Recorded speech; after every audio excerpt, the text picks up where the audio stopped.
Well, I think Edinburgh University was at the centre of the Scottish Enlightenment, and I think a lot of the ideas that we're discussing derive from the huge debates that took place here in Edinburgh more than 200 years ago at the time of the Scottish Enlightenment.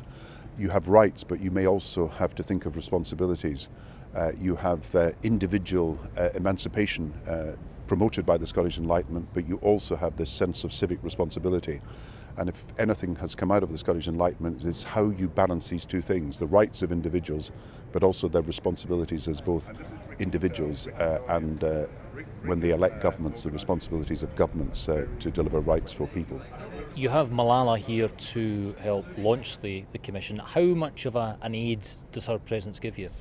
Well, Malala is fighting one of the great civil rights struggles of our times, that every girl should have the right to education, and she was shot and intimidated because she stood up for the right of every girl in the world to get an education.